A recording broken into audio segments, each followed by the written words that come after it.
All right, guys, this is the grid system, and the grid system helps us accurately draw things from a reference image like this fish onto a different paper. In addition to being accurate, we can also do things like enlarge it in proportion. So the fish looks the same, but one is smaller, and then my drawing is bigger because the squares that I used to make my grid here are larger than the squares on my original. To do this, the big words you need to know are horizontal, which just means side to side, and vertical, up and down. A grid has lines that run horizontally and vertically to make even squares. Making a grid might be a little annoying and tedious, but I promise you it is well worth the time. So, first thing we're going to do is we're going to measure where our horizontal lines go. And to figure out where our horizontal lines go, we need to use our ruler vertically. Line up the edge of your ruler with the edge of your paper carefully. Then you're going to place a tick mark every inch down your ruler. The inch line on your ruler is the long line. On this ruler, the number 2 is beside the long line.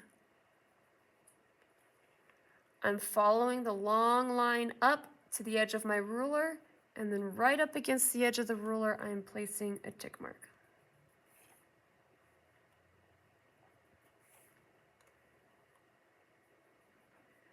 I have 6 squares down, 1, 2, 3, 4, 5, 6, so I measured 6 tick marks. I'm going to do this again 3 times to make sure my horizontal lines end up straight. If I flip my ruler horizontally now, I can line my ruler up with the tick mark, but I'm not guaranteed to have a straight line. And the straight line is what's going to help you get an accurate transfer. So for a second time, I'm just going to move my ruler to a new spot, line the edge up with the edge of my paper carefully, follow the large line to the edge of my ruler, because the long line is our inch mark. And then I'm going to place a small tick mark every inch. 3 is a magic number. So if we do 3 sets of tick marks, we are almost guaranteed to have straight and parallel lines. At the very least, we will find out which time we were not careful in lining the edge of our ruler up with the edge of our paper. Okay. So I've got 3 sets of tick marks. They're all an inch apart. They tell me where my horizontal lines are going to go. So now I'm going to take my ruler, I'm going to flip it horizontally, and I'm going to carefully line the edge of the ruler up with each of my tick marks. You can see right here I was a little off, but I've got these 2, and I'm going to lightly draw my line. It helps to spread your fingers out on your ruler to keep it from moving on you as you run your pencil across.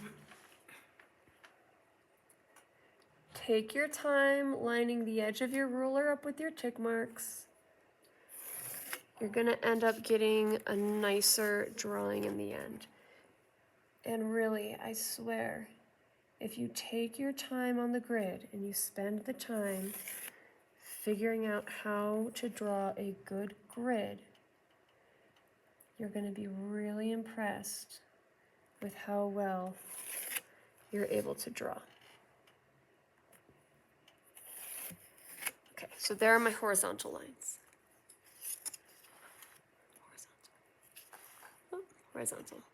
Next, I need my vertical lines. So before I start measuring where my vertical lines go, I want you to stop and answer this question.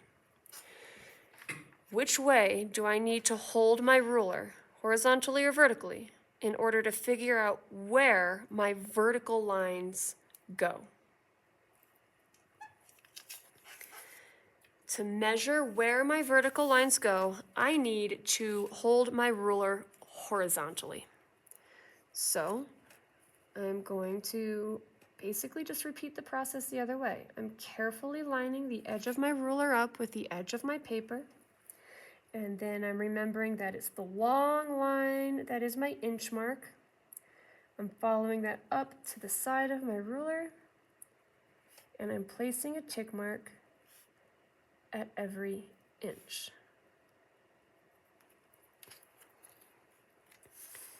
I'm going to do this 3 times because 3 is the magic number. In fact, the satellites that we use on our location devices like Google Maps need 3 satellites in order to figure out where you are. They call it triangulation. 3 is a magic number. And if we do 3 sets of tick marks, we can get straighter lines that are parallel to each other. All right. Now my paper looks like this. I've got my 3 tick marks. I held my ruler horizontally to measure where my vertical lines go. Now I flip my ruler vertically, and I take my time lining the edge of my ruler up with each tick mark, and I draw lightly first. Remember to spread your fingers out to hold the ruler down so it doesn't move on you while you're drawing. And remember to draw lightly first. Oh, where's my 3rd tick? Oh, there it is. It's all the way down there. Eventually, before we add color, we're going to erase the grid lines. And we want them to go the whole way away, so we don't see them in our final drawing.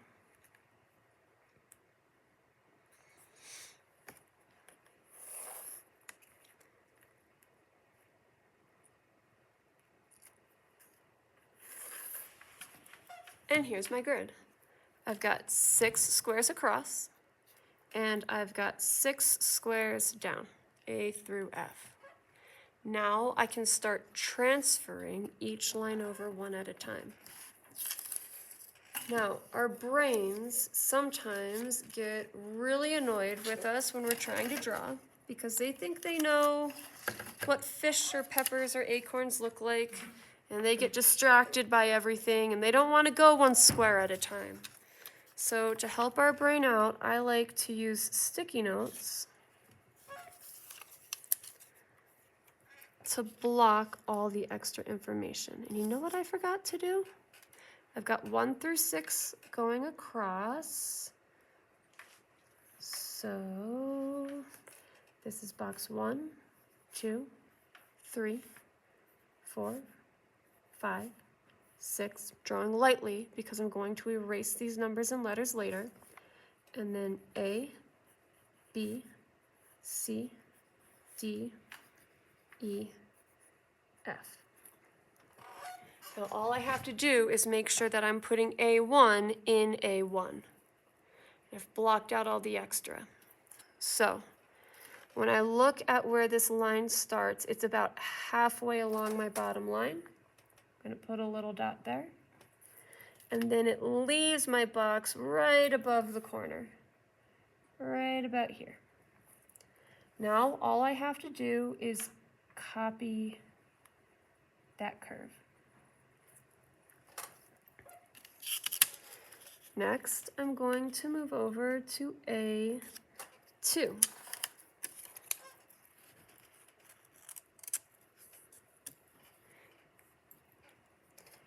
A2 enters where this line does, and then it exits like almost right at the corner, and then it meets the bottom right about here.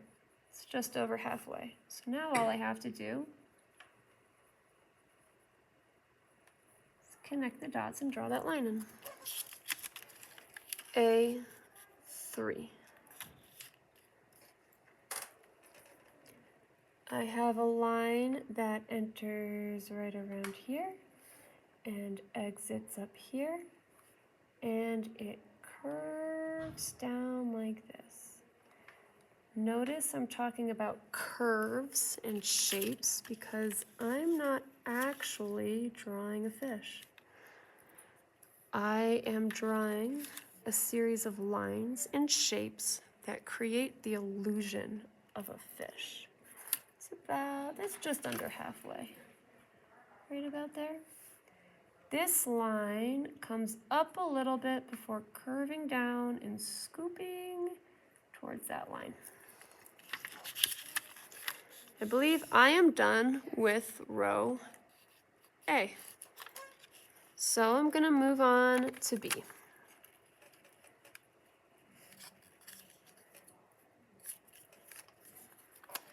This box is a little more complicated.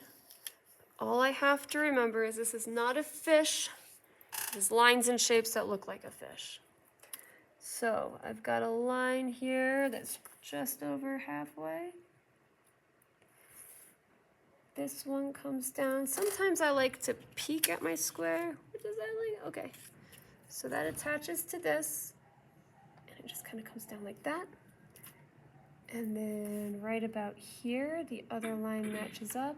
It curves out and then turns in towards that line. Cool.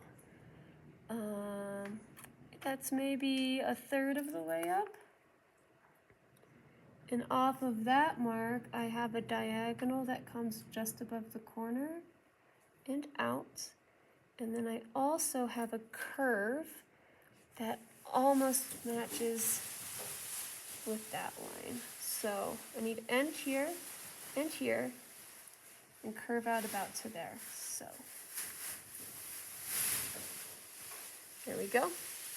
And then I've got this half circle here. I'm comparing it to these lines, and I'm trying to make those proportions the same.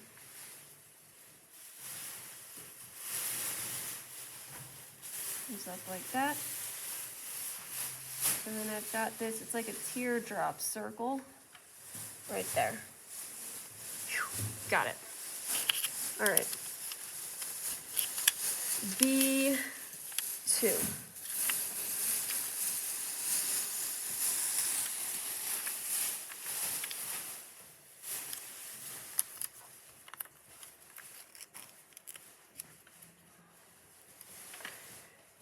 This circle continues like that. This line comes up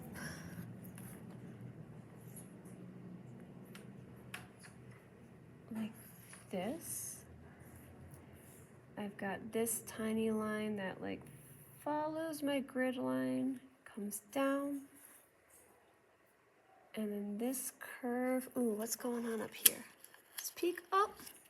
Right here where it touches, there's a line that kind of comes down.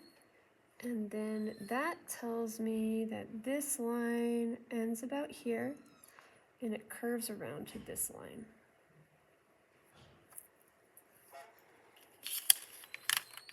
The most important part here is just to make sure that you're putting the boxes in the correct spots. So this is B3.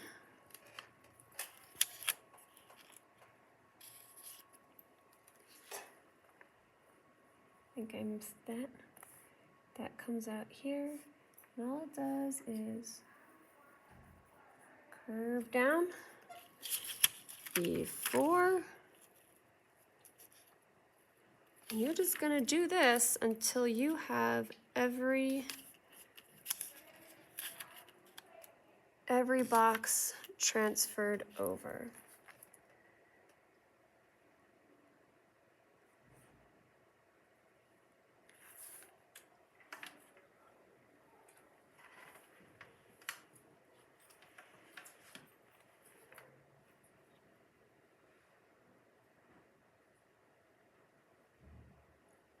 I feel like I did something wrong.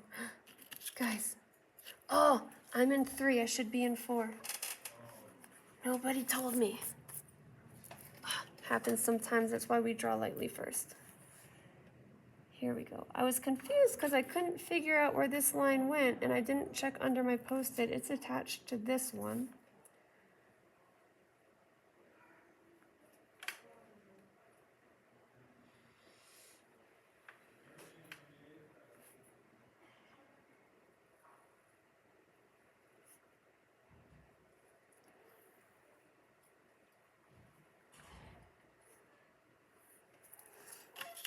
I think I'm done with row B. So I can move down to row C. And if you go just one square at a time like that, by the time you're finished, you'll have a very accurate drawing of your fish. Then, all you gotta do is erase that grid that you worked so hard to make. But remember that the evidence is in how nicely your final drawing turns out. And that, my friends, is the grid system. Again, if you take your time to draw a really nice grid, I think you'll be very impressed with how well you can actually draw. The end.